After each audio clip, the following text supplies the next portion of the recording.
Méditation de Reinhard Hirtler. Good morning, good morning, good morning. Bonjour, bonjour, bonjour. I don't know what's the weather like where you are, but where I am, it's very hot. Je ne sais pas quel temps il fait chez toi, mais ici il fait très chaud. But it's still a good morning. Mais c'est tout de même un beau jour. Now let's talk about verse 22. Parlons maintenant du verset 22. And whatever we ask of him, we receive, because we keep his commandments. Et il nous donne tout ce que nous demandons, parce que nous observons ses commandements. And by our beautiful intentions, we continue to do what brings pleasure to him. Nous le recevons de lui, car nous agissons de manière à lui faire plaisir. Doesn't this sound like a terrible religion of works? Est-ce que cela ne sonne pas comme une terrible religion par les œuvres? We're going to get something from God because we keep the commandments. That's Old Testament, that's Old Covenant. I don't like it. Nous recevons quelque chose de Dieu car nous observons ses commandements. C'est l'Ancien Testament, c'est l'Ancienne Alliance. Cela ne me plaît pas. That's what some of you might say. C'est ainsi que quelques-uns de vous diront.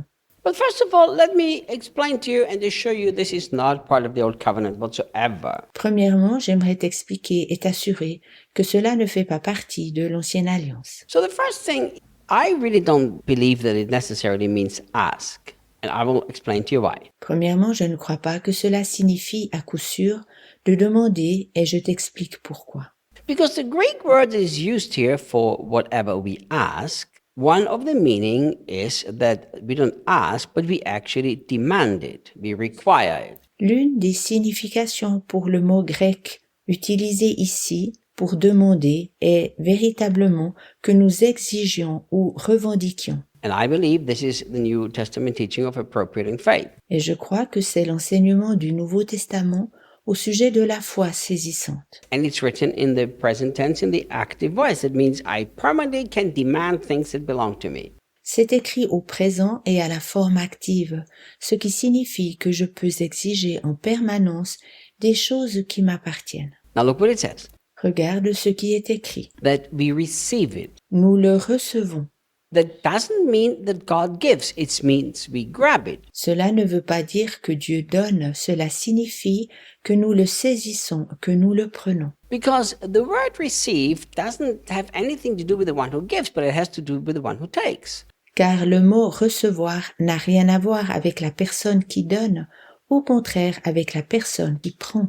I can give everything I have to Daniel. If he doesn't take it, he will never have it. Je peux tout donner à Daniel ce que je possède, mais malgré tout, s'il ne le prend pas, il ne l'aura jamais. So John is telling us that we are able to grab things that we demand. Jean nous dit alors que nous sommes en mesure de saisir les choses que nous demandons, Because we keep his commands. car nous maintenons ses commandements. Now let me explain something to you. Laisse-moi t'expliquer ceci. John is not saying here that if we don't live by the law, we can't get things from God. He's not saying that whatsoever. Ici, Jean ne dit pas que nous ne pouvons rien recevoir de Dieu si nous ne vivons pas selon la loi. Il ne dit absolument pas cela. Remember the whole context. It's all about the condemnation of our hearts. Pense à tout le contexte. Il en va de la condamnation de notre cœur. If we don't walk in love, our hearts are not going to have the freedom to grab what belongs to us. Si nous ne vivons pas dans l'amour, nos cœurs n'ont pas la liberté de saisir ce qui nous revient. Because with a guilty and condemning heart, you can't grab things. Car avec un cœur coupable et condamné, on ne peut rien saisir. So John is teaching us the importance of love so that we can grab everything that belongs to us. Jean nous enseigne combien il est important d'aimer afin que nous puissions saisir tout ce qui nous appartient. There is very few things that are more beautiful than Christians who live in the freedom of the cross. Il y a peu de choses plus belles que des chrétiens qui vivent dans la liberté de la croix. Christians who don't live in the freedom of their own, what they have worked for or earned or deserved. Des chrétiens qui ne vivent pas dans leur propre liberté, acquise par leur travail, qu'ils ont gagnée ou qu'ils ont acquise à la sueur de leur front. But that live in that freedom, I'm free, I can love because love of God is in me. Au contraire, des chrétiens qui vivent cette forme de liberté. Je suis libre d'aimer car l'amour de Dieu est en moi. And because this has become my lifestyle, I can grab everything that heaven has. Et parce que cela est devenu mon style de vie, Je peux me saisir de tout ce que le ciel possède. I love freedom. J'aime la liberté. Since I've been a child, I've been kind of craving a life of freedom. Depuis mon enfance, j'aspire à une vie de liberté. And I believe this is the heart of God. God wants his children to live in freedom. Et je crois que c'est le cœur de Dieu. Dieu aimerait que ses enfants vivent dans la liberté. Religion brings bondage. Christ brought freedom. La religion apporte l'esclavage.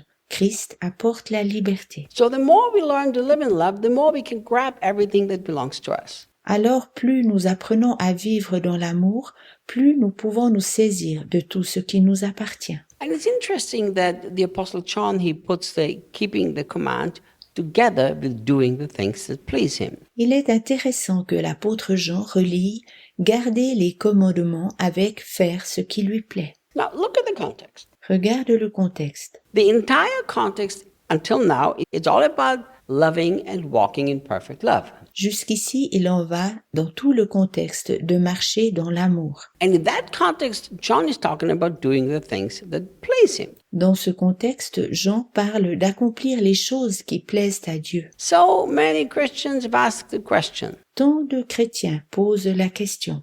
how can I live a life that's pleasing to God? Comment puis-je mener une vie qui plaise à Dieu? Well, I've recorded a whole series about that. J'ai enregistré toute une série sur ce sujet. There are actually several things that the Bible says that please God. La Bible mentionne effectivement quelques-unes des choses qui plaisent à Dieu. But I can tell you that I've come to the conclusion from all of my studies Je suis arrivée à la conclusion, après toutes mes études, that it does not matter what you do for God. que ce que nous faisons pour Dieu ne joue aucun rôle. If you don't walk in faith and don't walk in love, you will never please Him. Si tu ne vis et ne marches pas dans l'amour, tu ne lui seras jamais agréable. How do we know that? D'où savons-nous ceci? Because Hebrews 11 verse 6 says, without faith, it's impossible to please Him. Car en Hébreux 11:6, il est écrit que sans la foi, il est impossible de lui plaire. And what does 1 Corinthians chapter 13 say? Puis, qu'est-ce qu'il est écrit en 1 Corinthiens 13? That without love, you're nothing. Que sans amour, tu n'es rien. So walking in faith and walking in love, you will always please God. Si nous marchons dans la foi et l'amour, nous sommes toujours agréables à Dieu. I got in trouble with some of the other people at the Bible school in the year of 1982. En 1982, j'avais des difficultés avec quelques personnes de l'école biblique. Because we got into this discussion about finding out the will of God. It's so important. Et ce, à cause d'une discussion, à savoir combien il était difficile de trouver la volonté divine. Now everybody goes to Bible school to be trained and we try to figure out the will of God in the mission field. Chacun fréquente l'école biblique afin d'être formé et nous cherchons la volonté divine pour savoir sur quel champ de mission aller. And I stood up and I said this, Je me levais et disais, just passionately love and then do whatever you want. vivez simplement passionnément puis faites ce que vous voulez. That's heresy. You can't do whatever you want. Les autres répliquèrent, c'est de l'hérésie. Tu ne peux pas faire ce que tu veux. I said, sure, if you love God and love people, do whatever you want. Je disais, naturellement, si tu aimes Dieu et les personnes, tu peux faire ce que tu veux. My friend, Mon ami, if you walk in love, you will always be pleasing God. si tu marches dans l'amour, tu seras toujours agréable à Dieu. And that way you have a heart that's free to grab everything that belongs to you. Ainsi, tu as un cœur qui est libre de tout saisir ce qui t'appartient. Let's do everything we can to grab what heaven has for us. Faisons tout ce que nous pouvons afin de saisir ce qui est prêt pour nous au ciel. Let's keep living in perfect love. Continuons de vivre dans l'amour parfait. See you tomorrow. À demain.